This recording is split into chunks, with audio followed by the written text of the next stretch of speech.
Water worries. In the Castilla-La Mancha region of south-central Spain, Julio Escudero, a 74-year-old former fisherman, fondly recalls an area on the Guadiana River called Los Ojos, the Eyes. Large underground springs bubbled up into the river, where Escudero and his community fished for carp and crayfish. I would sit in my boat 6 or 7 meters away and just watch the water coming up, Escudero says. Now it looks like the moon. Los Ojos doesn't exist anymore. That stretch of the river dried up in 1984. Additionally, 46,000 acres of surrounding wetlands, vital not only to the local people but also to countless species of plants and wildlife, have disappeared. As farming in the region has increased, La Mancha has witnessed an explosion of well digging in the past 40 years that has lowered the water table and diverted water from rivers and streams. The number of wells has grown from 1,500 in 1960 to an official count of 21,000 today, and some experts say the real number, including illegal wells, could surpass 50,000. A global problem. La Mancha is just one of many places facing water shortages. This century, many countries will face the same dilemma that has confronted the people of Spain: how to balance human needs with the requirements of natural systems that are vital for sustaining life on Earth.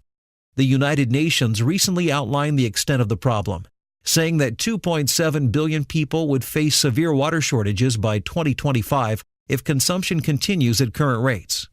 Today, an estimated 1.2 billion people drink unclean water, and about 2.5 billion lack proper toilets or waste disposal systems.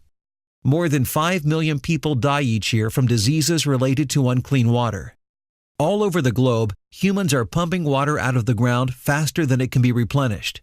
In this difficult situation, water conservationists such as Rajendra Singh in India and Neil MacLeod in South Africa are working to find solutions to the water crisis. Both have found innovative ways to improve their local water situations. India, a hero in a thirsty land. On arriving at the Indian village of Goratilai, Rajendra Singh was greeted by a group of about 50 people. He smiled and addressed the villagers. "How many households do you have?" 80. "It's been 4 years without much rain," interjected a woman, "and we don't have a proper dam to catch the water." "Do you have any spots where a dam could go?" asked Singh, 43, who has a full head of black hair and a thick beard, both with a touch of gray. "Yes, 2 spots." "Will the whole village be willing to work there?" "Yes," they all replied together. "I would like to help you," Singh told them, "but the work has to be done by you. You will have to provide 1/3 of the project through your labor, and the remaining 2/3 I will arrange." The villagers clapped, the women started to sing, and the group hiked to a place in the nearby rocky hills.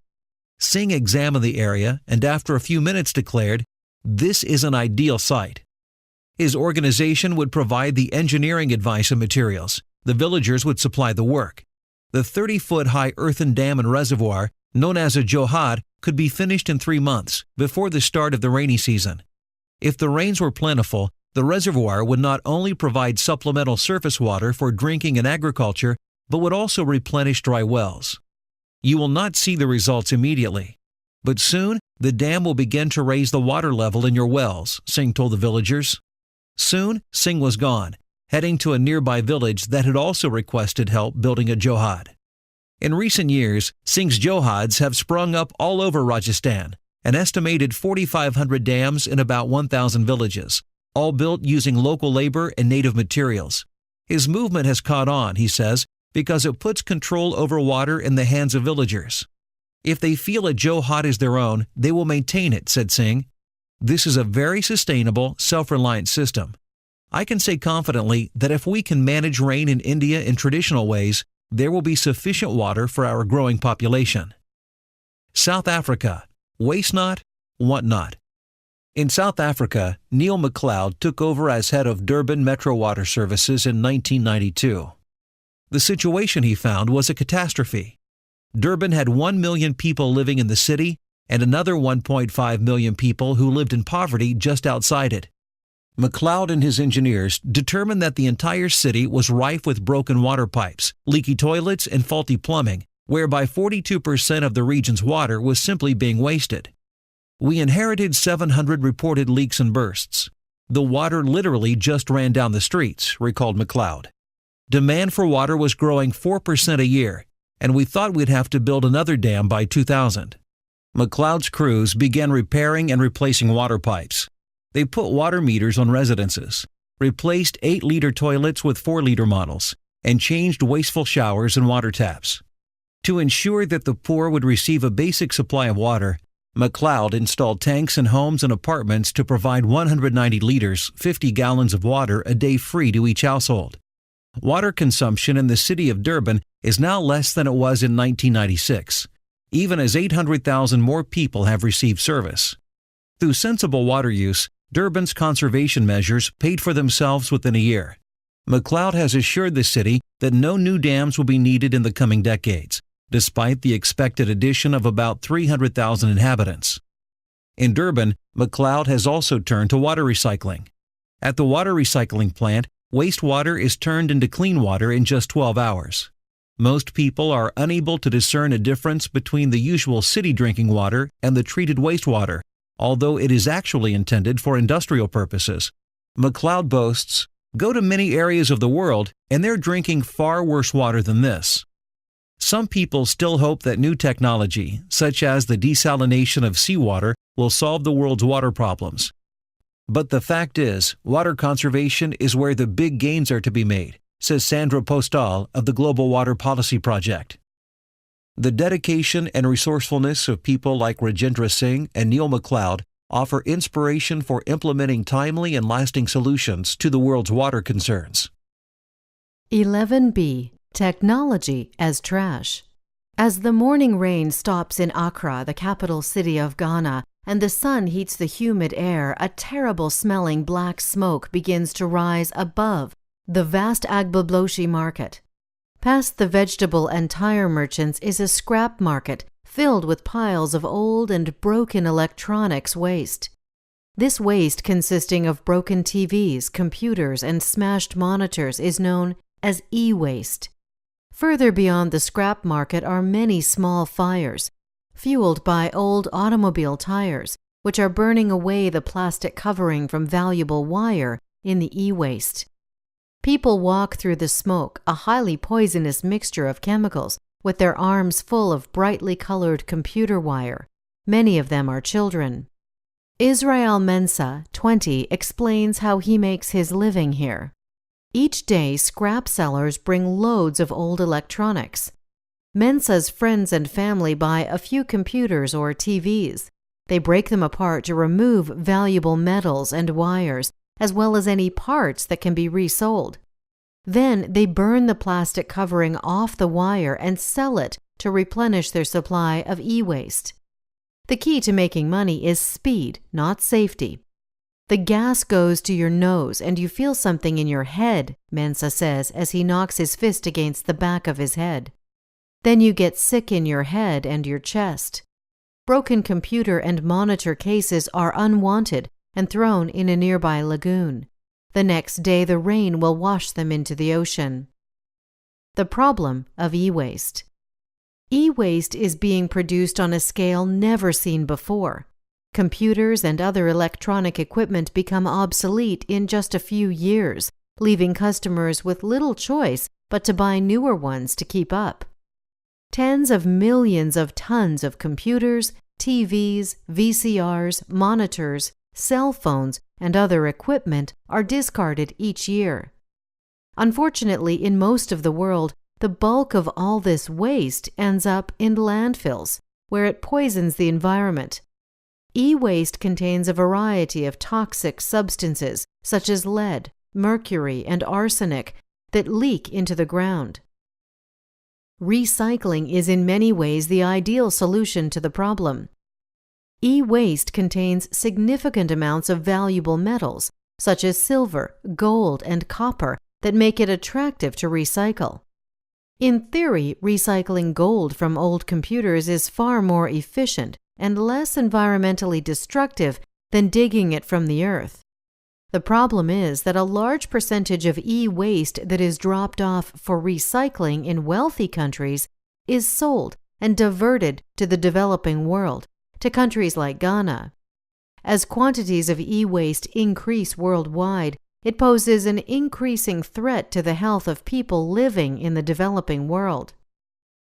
To address the problem of the international trade in e-waste, 170 nations signed the 1989 Basel Convention, an agreement that requires that developed nations notify developing nations of hazardous waste shipments coming into the country. Then, in 1995, after pressure from environmental groups and developing nations, the Basel Convention was modified to ban hazardous waste shipments to poor countries completely. Although the ban hasn't yet taken effect, the European Union, where recycling infrastructure is well developed, has already written it into their laws. One law holds manufacturers responsible for the safe disposal of electronics they produce. David and Goliath. Companies like Creative Recycling Systems in Tampa, Florida, are hoping to profit from clean e-waste recycling. The key to their business is a colossal building-size machine that is able to separate electronic products into their component materials. Company president John Yob called his project David because it has to do battle with a Goliath in the form of the awesome quantity of e-waste in the United States. David is able to avoid the contamination occurring in places like the market in Accra. As the machine's steel teeth break up computers, TVs, and other e-waste, toxic substances are naturally released. But there are machines installed inside David whereby all the toxic dust is removed from the process. The air that comes out is cleaner than the ambient air in the building, explains Vice President Joe Yob, John's brother. David can handle some 70,000 tons, 150 million pounds of electronics a year. Although this is only a fraction of the total, it wouldn't take many more machines like David to process the entire USA's output of high-tech trash. Unfortunately, under current policies, domestic processing of e-waste is not compulsory. And while shipping waste abroad is ethically questionable, it is still more profitable than processing it safely in the USA. We can't compete economically with people who do it wrong, who ship it overseas, says Joe Yob. The company is hoping that the United States government will, sometime in the near future, create laws deterring people from sending e-waste overseas. Ultimately, shipping e-waste overseas may actually come back to harm the developed world. Jeffrey Wiedenhammer, a chemist at Ashland University in Ohio, bought some jewelry made in a developing country for his class to analyze. It was distressing that the jewelry contained high amounts of lead, but not a great surprise as jewelry with lead has turned up before in U.S. stores. More revealing were the quantities of metals such as copper and tin mixed in with the lead. Wiedenhammer argued in a scientific paper that the proportions of these metals suggest that the jewelry was made from recycled computer parts. Since the developed world is sending large quantities of materials containing lead to developing nations, it's to be expected that those countries will make use of them in their manufacturing processes. It's not at all surprising things are coming full circle, and now we're getting contaminated products back, says Wiedenhammer. In a global economy, it's no longer possible to get rid of something by sending it to other countries. As the old saying goes, what goes around, comes around.